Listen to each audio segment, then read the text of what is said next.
Hello and welcome in to another episode of the Fantasy Football Forecast. I'm your host, Trevor Scott, joined by my co-host, Matt Giraldi. What's going on, guys? And as promised, we are going to be getting into a 12-team Superflex mock draft. And the strategy on this one is going to be quite a bit different because you do want to get your quarterbacks early. And so you'll see how it plays out here. And we're going to be more emphasized on quarterbacks, I would guess. I know I'm going to be, but let's see how it goes. So we'll get the draft started here. And off we go. So the first 5 picks, right? For the first 4 picks, you're going to have the top 3 quarterbacks in Christian McCaffrey. I think that's pretty simple. Sleeper has Mahomes as the second quarterback, so he went ahead of my pick at 5. And for me, I have Jalen Hurts as my number 2 quarterback, and so I'm going to take full advantage of that and take Jalen Hurts.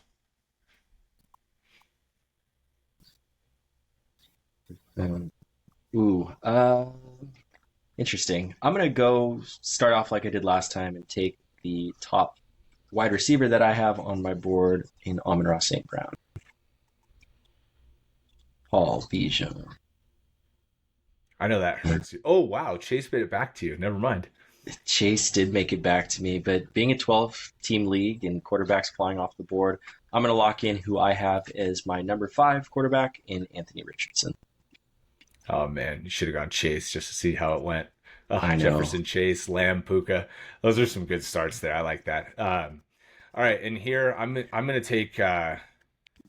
obviously, I love A.J. Brown, right? 10-team league, I'd be taking A.J. Brown. But I am going to lock in the player that I think has the most upside left of all the quarterbacks. I really think Kyler Murray can be a top 5 quarterback. It could be a major difference maker at the position, right? At the end of last year, he was great for me and for all of his owners that sat on him in Superflex leagues. So I'm going to take Kyler, lock in my top 2 quarterbacks here. QB start. Haven't seen you do that. Yep. Yeah, well, it's 12 team. It's a lot different. And now looking at the board still, right, I still have a top 10 receiver available to me. So, I could have gone A.J. Brown and then Justin Herbert, or, I could have waited even a little further on quarterback down into the 4th, maybe 5th round, but I'm going to go with Devontae Adams here and, hope that I can kind of get my running back figured out in the later parts of the draft. Okay, so looking at my board, I'm looking at Drake London, Brandon Ayuk, Derrick Henry, guys like Jared Goff, Kyron Williams still there. Being that it is Tua's there. I know. I purposely avoided Tua, but being that it is still a 3 wide receiver format, I'm going to lock in Drake London. London over Ayuk. Yeah, I'm starting to push him up a little bit. Let's see how this team, turns out.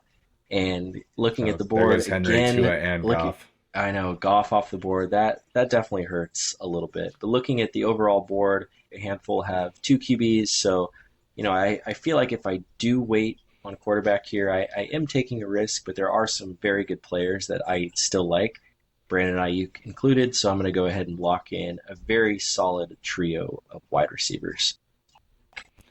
Yeah, I like that. I think that was the move there. You got your top quarterback. You got all your receiver spots filled in now. I think you're off to the races in terms of what you want to do with your team. So overall, very good.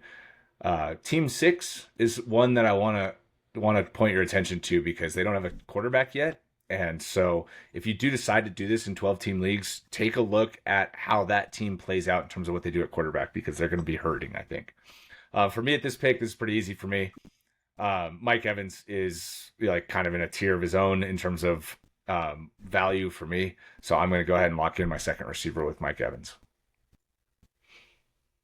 Again, like I said, in a 3 wide receiver league with running backs, I'm going to try and figure out the running backs later. So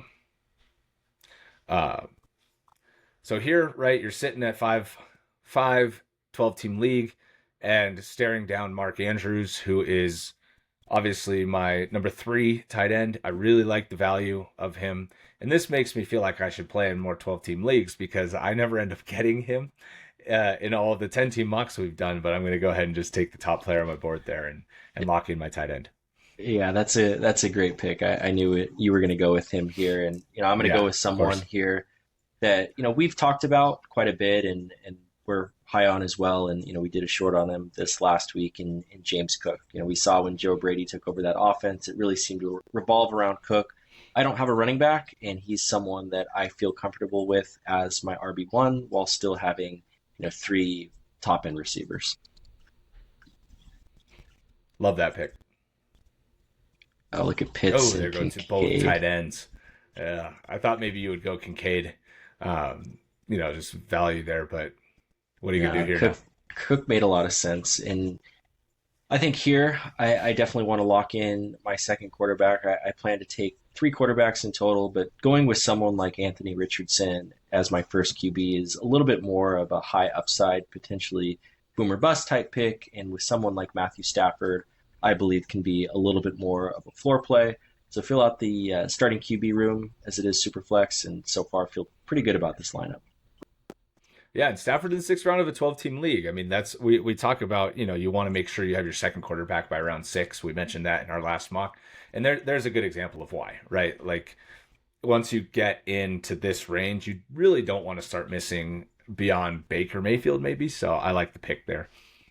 For me here, um, I do think that receiver is about to run out, right? I kind of have Pickens in a tier above these other guys at the position, so that's where I'm leaning as of right now. But let's take a peek at the other positions, right?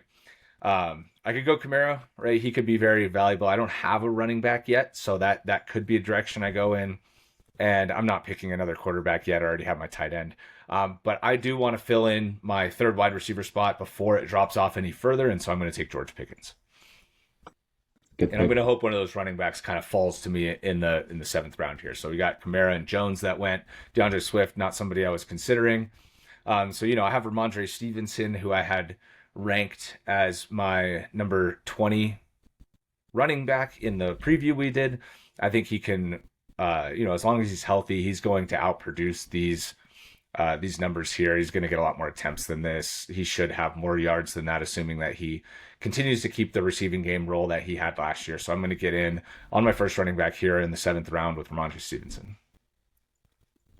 Zero RB. See how that works Eh, out. kind of. I think Yeah. in three wide receiver, once I mean, it's still top 20, right? I mean, I don't know that this is full zero RB. I still haven't filled in my flex. But, I guess kind of. All right, so I'm looking at a few guys that I like here. I do like David Montgomery. I do expect Gibbs to be more of the featured back this year than we saw last year. Terry McLaurin, I've never been someone who's super in on him. I've seen him kind of getting a little bit more hype with the addition of uh, Jaden Daniels. I'm sorry, but I think who I'm going to go with here is Jaden Reed. And if you guys haven't checked it out, we did a breakdown of all the different Packers wide receivers for fantasy. Jaden Reed is someone that you and I both believe will be and should be the top option on what should be a very prolific passing option offense. Love Jaden Reed. And then, okay, so I have an opportunity to get a pretty decent third quarterback here. Looking at Baker Mayfield, Deshaun Watson, I'm going to go Baker because I think with Baker, um, we know that he can play in shootout games. We know that he's going to be part of some high scoring games. I think with him and Stafford, I can kind of play the matchups. And let's not pretend that Anthony Richardson has been a beacon of health. So should something happen, I don't want to completely crater my season. I feel like I can still rely on Stafford and Mayfield to keep me afloat, given that I do have some elite players at other positions. Yeah, I think that was a good idea, honestly. And also, I don't think Team Six got the memo that this is Superflex because they still don't have a quarterback. So Euro um, QB in 12 team Superflex. it's Don't not the do way to it. go. And so if you as a drafter in general, if you do notice that a team is doing this and you have a chance here to take one of the quarterbacks that they might be looking at, I definitely recommend doing it because not only will you lock in your third quarterback if you waited to pick your second one for a while, you're also going to be choking off their options, and they're going to be looking during the season for a quarterback. So there's an element to drafting, making sure you watch what the other teams in the league are doing. All right, so here, I still need a flex spot. I still need another running back. So I'm just gonna go and play best player available still. So let's take a look at the wide receivers. Obviously, love Lad McConkey. Deontay Johnson should get a high volume. I'm going Ridley if I'm going to go somebody in the Tennessee wide receiver room. At running back, you got Jonathan Brooks. Woof, this got bad. Okay, so I'm going to be struggling at my second running back kind of no matter what. So I'm not going to be overbuying there. Something I'm going to do in this draft, just so we can talk about it, I'm going to take Rashee Rice. And the reason I'm going to do it is I've started to hear, or there's been some momentum starting to build around the fact that he might not get suspended this year. That the case either might not be done or they might not have any sort of resolution in the NFL investigation to suspend him this year for what happened. And if that does happen, he's going to be a top end receiver, right? I mean, he should, if he's not going to miss any time, step right back into his role and be a top 20 wide receiver. So I wanted to talk about that and elaborate on that. So that's why I'm going to pick him here. If he's suspended, I'm obviously not going to want him, right? But he is somebody that's going to move up rapidly if we start to get confirmed news that he's not going to be suspended. Romeo Dunze, Addison, Williams. Man, all the receivers go. Okay. Yeah. I'm still not enthusiastic on these running backs. We'll see who I get. I'm gonna draft my first bench player and go with Deontay Johnson. Another possible, like if Rice is suspended, right? I have another reasonable flex play on week one, and that Rice pick might be a sunk pick, might be a high upside pick. So we'll play it safe and go with Deontay, somebody I'm higher on than any of the running backs available. Yeah, I think that's a good pick. And looking at the board right now, looking at the running backs, Nick Chubb, I don't expect him to start right away. Mostert, Eckler, oof. Being that I only have one running back right now in James Cook, I think I'm going to go in the direction of Raheem Mostert because where he finished last year was it RB2 on the season overall. Obviously, don't expect a repeat of that this year, but he's someone that if he's the starter right away and he can obviously have a nose for the end zone, I think that he's someone that I can hopefully rely on at least in the beginning of the year and then fill out some guys later. Yep, and so for everybody watching, he still has Jaden Reed in his flex already, so that was kind of his last starter before he fills in tight end. Just to give you a look at what his team is looking like. Yeah, and I definitely need a tight end at this point, but looking at Goddard, Schultz, Firemouth, Komet, man, it does get a little bit rough. Someone I see on the board right now, there's a couple guys that I actually like on the board right now. One of them is Zach Moss. The other is Keon Coleman. I've talked about Coleman at length in a lot of our other videos, but being that I only have two running backs, one of which I'm not super stoked on, I'm going to go with Zach Moss here. I know that we've heard some buzz about Chase Brown at training camp so far, but I expect Moss to be the starter. And we saw, how good he was last year when he was both the main guy at Indy as well as even when Taylor came back for a little bit, they were splitting some time. So I feel pretty cautiously optimistic about going Zach Moss here.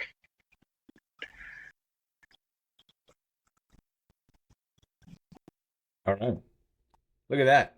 I got Devin Singletary. So filling in my second running back spot, right? I just decided to wait. I got Deontay on my bench. I feel good about my wide receiver room. Actually, I feel like that turned out pretty good for waiting um, quite a bit. Obviously, my running backs are going to be some of the worst in the league, but the point being is that when you do this, you just need somebody that's going to be a starter, that's going to get a decent workload. Doesn't have to do anything special for your team to be good. You can hunt the waiver wire for any injury replacements, that kind of thing. So I'm going to go Singletary here. I like Singletary. I think he's going to be productive as the lead back in New York. Yeah, that's a smart pick there. Yeah, and so you see all these quarterbacks that are still kind of here. This is what you would be looking at in general as your third quarterback. If you do go quarterback, you're kind of looking at these guys and going, ugh, I'm probably not going to go there yet. Um, so let's take a look at the wide receivers. You got Tyler Lockett, Romeo Dobbs, who we covered in the Packers episode, Jacoby Myers, who I really like, Curtis Samuel, who could be the number one receiver in Buffalo for the first half of the year anyways, until Keon Coleman's fully up to speed. So there is some value there. At running back, you got Jerome Ford, who should be very productive at the beginning of the year. So for me, for zero RB build, that's a very attractive option to get you off the ground.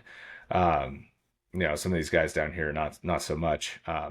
Brian Robinson could still be the starter. I think with Eckler there and with Jaden Daniels being a rushing quarterback, that my temperature on Brian Robinson has cooled a lot. Some people really like him and think he's still going to be good.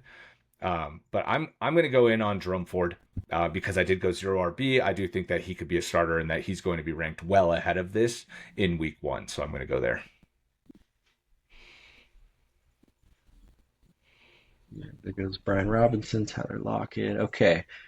So I could go in a lot of different directions here. Ezekiel Elliott, Trey Benson, Blake Corum, wide receiver, Dobbs, Myers, Samuel. Ugh, tight end gets rough, man, and I need a tight end. But looking at this, I'm probably just going to attack the other positions and then, unfortunately, figure out tight end at a later Oh date. my gosh. And so It'll be interesting to see what you do. it's it's That's brutal, horrible. man. It's Don't it's wait this long. brutal.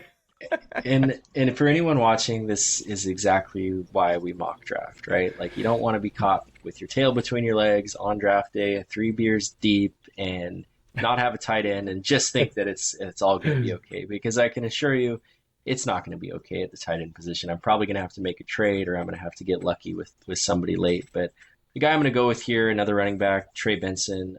We've covered him a lot in both the pre-draft process as well as kind of a rookie preview show. If you haven't seen that, go ahead and check it out. I think the sky's the limit for Trey Benson just based on his athletic profile. Profiles as a true workhorse. He's a speedster. Arizona is actually a better run team than you'd expect. He's got James Conner in his way, but Conner has not been a beacon of health throughout his career. He's 29 years old. I would expect Conner to be the starter, but if anything happens or there's a slight chance that Trey Benson could just take over, he's someone that I'll be targeting late because of that potential upside.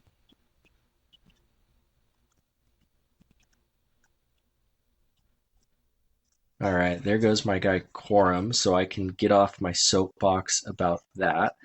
No more I rookies. Yeah, more rookies. Interesting.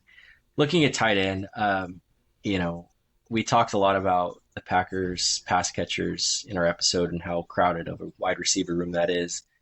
But Luke Musgrave, he showed promise. He's a young player. He's going to be involved every once in a while. It's just going to be tough to predict when that's going to happen. But I think I'm going to at least lock in someone who's young and talented and on a good offense, and then maybe try to figure it out later because it's rough.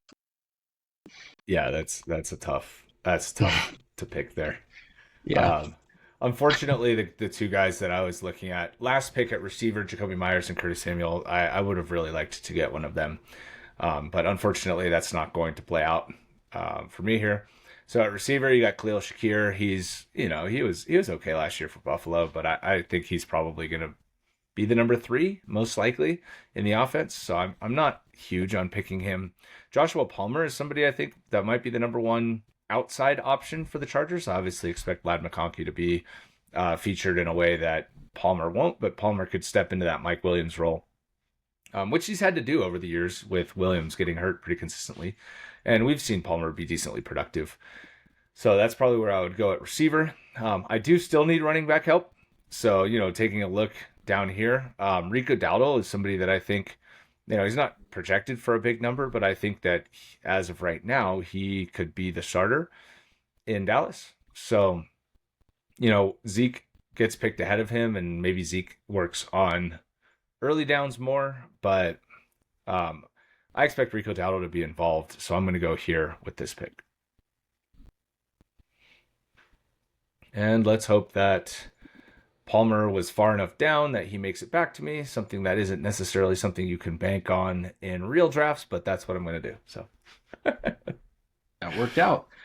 Yep. So this deep in the draft, especially in a 12-team league, I'm going to be shooting for probably as much upside as possible. But unfortunately, when I look at the board, it really thins out quite a bit. So if I'm looking for upside and I'm looking for someone who could potentially be the top option on the team in terms of the wide receiver room, the only person that really stands out to me in that regard is Jalen Polk. Now, he was probably a little bit of a reach by the Patriots when they drafted him early in the second round and passed on Ladd McConkey, but there's a chance that he steps forward and their upgrade at quarterback play to Brissett is definitely better than Mac Jones. So I think this late, I may as well give him a shot. Okay, and then tight end, looking back at the will, Chiga Kwanko, I'm done hearing about him. How about someone that is brand new on a team with a new coach, on a team with a second year quarterback, a guy who is, highly athletic, coming out of Texas, who they spent, I want to say, a third round draft pick on Jatavian Sanders. Again, I don't want to make this pick, but given how poor I am at the tight end position, if he works out later, this could be a big boost to my team. You just can't cut ties with rookies. 3 of your last No, 4 picks yeah, are rookies. yeah, but you've seen me draft for how many years now? Like, You is do this you do is it constantly. Yeah. Okay, I'm gonna go back to quarterback, and I'm gonna go with Daniel Jones. Obviously not a great pick, but they're committed to him this year. And at this point in the draft, it's either Bryce Young or him, in my opinion, because all these other guys I think could possibly lose their job. Maybe not Bo Nix, but I don't think he's going to be very good. So I'm not big on guys that I don't think either might not start to start the year or have a high probability of losing the position. And Daniel Jones has some rushing upside, so there's not it's not nothing, right? And it is going to be more on him without Saquon. So I'm going to take a shot on him in round 14 here. he's got rushing upside too. I mean, Mm-hmm. never know. Yeah. And so looking at my roster overall here, let's take a minute to go over this. So we got Jalen Hurts, Ramondre Stevenson, Devin Singletary, Devontae Adams, Mike Evans, George Pickens, with Mark Andrews, Rashee Rice, and Kyler Murray. That's my starting lineup. Deontay with Jerome Ford, Rico Dowdle, Josh Palmer, and Daniel Jones. So I'm obviously really thin at running back, so I'm just going to take one more shot, right? Where is somebody that, that I think could have a lot of upside if the something happens to the starter or if the starter isn't performing very well. And I think Bucky Irving fits that bill here.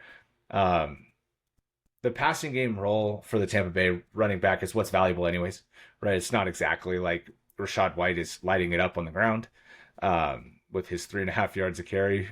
So I'm going to pick Bucky Irving. He is undersized, but again, the passing game role is what should be featured in this offense. And so if he does take on that role, or if he does get the opportunity, if White goes down, I think he could be a very productive player.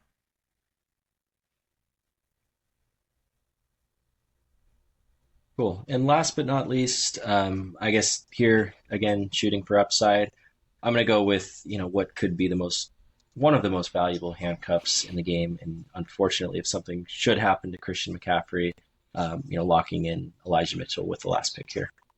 Not to be a downer. All right. And with that, we are finished here. So let's take a quick peek at the overall board. So for me, it was Jalen Hurts and then Kyler Murray starting quarterback, something that we haven't showed you guys yet. But I really like how this turned out, and having that assurance throughout the draft, I think, is very valuable. Knowing that you don't have to go back to quarterback, knowing that those 2 spots are taken care of, knowing that I have rushing upside with both of those players, I think is something that I'm very, very happy with. Obviously, ended up with Adams, Evans, and Pickens as my main 3 wide receivers. So, got somebody in tier 2, in tier 3, and in tier 4 for me. So I feel pretty good about. Wait, I think it's actually 3, 4, and 5. My bad. I apologize for that. And the running backs aren't great. So if you like robust running back, or you don't think that you can wait, you can't stomach waiting at running back, you're not going to like my team. So overall, I think maybe I could have, instead of Andrews, gone with James Cook. That would have probably been the one way I could have avoided it. Or I could have gone with Josh Jacobs instead of Mike Evans if I wanted to try to lean into the positional depth that you have at wide receiver. But overall, I really like my team. What about you? Yeah, I think, for my team specifically, I feel very confident at the wide receiver position, locking in 3 guys that I expect and hope will be top 15 players. Having Jaden Reed in my flex each and every week, I think is someone that I can rely on. the sky high ceiling of Anthony Richardson mixed in with what Stafford and Baker are, and I can use them interchangeably. Running back a little bit thin. I do like James Cook a lot, and I do feel like just having to fill out one running back spot between Mostert, Moss, and then maybe eventually Benson. I think I could get there if things go the right way, but I think I'm just such in a bad spot with tight end that I'm going to be playing catch up at the position each and every week. So, I give my team a C plus because of that. But if I had gone, I don't know, whatever. But that's why we mock. Yep, I agree, and I think you could have gotten in instead of Zach Moss, you could have got Goddard. I think would have been a better way to go. So, Yeah. all right, overall, thank you guys for watching, and we'll see you in the next one.